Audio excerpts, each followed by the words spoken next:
तमाम सुनने वालों की खिदमत में आदाब। दोस्तों, 75वीं सालगिरह आप तमाम दोस्तों को मुबारक हो। तमाम पाकिस्तानियों को दुनिया भर में जहाँ पे भी हैं तमाम लोग खुश व खुर्रम रहें और सुकून का सांस लें। मैं दुआगो हूँ, आप लोग भी दुआ कीजिएगा। एक अहम पैगाम जो आप लोगों की नज़र करना है वो ये है कि याद रखिएगा, मैंने ये 2 साल पहले ये बात की थी और आज फिर दोबारा जो है वो आप लोगों के सामने मुख्तसरन रखना चाह रहा हूँ।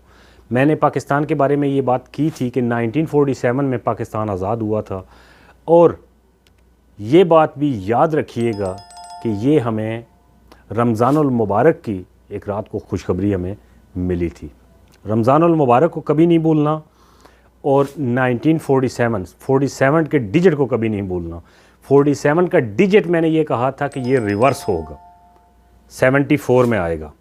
74 साल जो हैं ये पाकिस्तान के एक मुश्किल दौर है, यानी आप यूँ समझ लें कि आपको आज़ादी नहीं मिली। सादा अल्फाज में मैं अगर कहूँ तो आप यूँ समझ लें कि 74 साल ये भी आपने ग़ुलामी में ही गुजारे हैं हर हवाले से।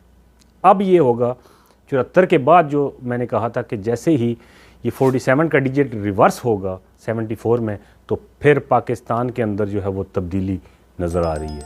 और आप देख लें कि वो तब्दीली जो है पिछले 6 महीने में, साल में आप कह सकते हैं कि पाकिस्तान के हालात तो बदतर हो गए हैं, मुश्किल तरीन हो गए हैं। नहीं, मुश्किल नहीं हुए, ये होप है, ये उम्मीद है, ये एक शम्मा है जो रोशन हुई है पाकिस्तान को बेहतरी की तरफ ले जाने के लिए। क्यों कि 74 साल जो हासार था, इस पे बुराई का, इस पे कत्लो गारत का, बदउनवानी का और हर तरह की दहशत का, दहशतगर्दी का या किसी भी हवाले से, वो सारे जो है ना वो आसार अब छटना शुरू हो गए। अब आसमान जो है वो साफ़ होना शुरू, मतलब साफ़ होना शुरू हो गया है। 74 का डिजिट रिवर्स हुआ है।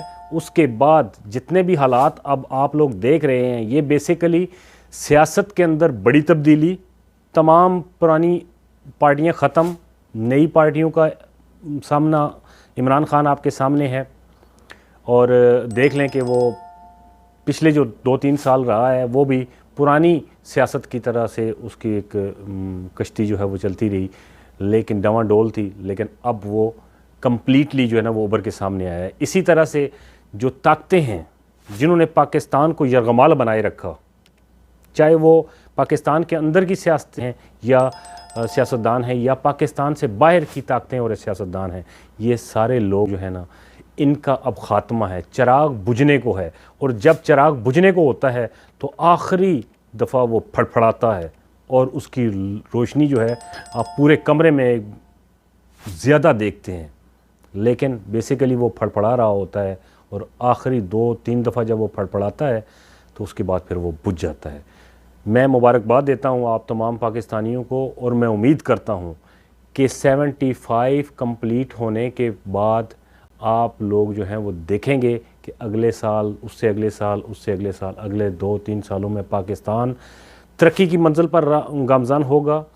तमाम इदारे भरपूर तरीके से जिस तरह उनको काम करना चाहिए वो करेंगे, चाहे वो इस्टेब्लिशमेंट हो, चाहे वो सियासत हो, चाहे वो ब्यूरोक्रेसी हो, चाहे वो अदालतें हों, जो भी जगह हो, जहाँ पे भी आप देखेंगे कि एक जो है वो स्मूथ ट्रांजैक्शन जो है वो शुरू हो गई है।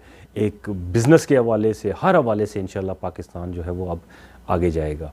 मुश्किल टाइम है, मुझे पता है कि इस मुश्किल वक्त में बहुत सारे लोग मेरी इस बात पे शायद हंसें, लेकिन ये मुश्किलात जो है ना मुसलमान जहाँ पे भी हैं दुनिया भर में उनके साथ साथ चलती हैं भाई। हम तो वो लोग हैं कि जिनका साले 9 पहला महीना मुहर्रम का महीना रखा गया है ताकि हम अपने आप को स्टैब्लिश कर लें, अपने अंदर वो कुव्वत बर्दाश्त पैदा कर लें कि जो आने वाली मुश्किलात से हम अपना सीना टकरा सकें। दोस्तों, कभी मत भूलिएगा कि ये 47 का डिजिट रिवर्स हो चुका है और अब इंशाअल्लाह जो ये दिसंबर जैसे ही गुज़रेगा, ख़त्म होगा, तो उसके बाद आप लोगों के लिए आसानियां हैं। पाकिस्तान जो है वो इंशाअल्लाह बेहतरी की तरफ आपको जाता हुआ नज़र आएगा और बड़ी तेज़ी के साथ इंशाअल्लाह अगले 2-3 सालों में, 4 सालों में आप देखेंगे पाकिस्तान जो है वो दुनिया में उसने अपना लोहा मनवा लिया है। फ़ी अमान अल्लाह।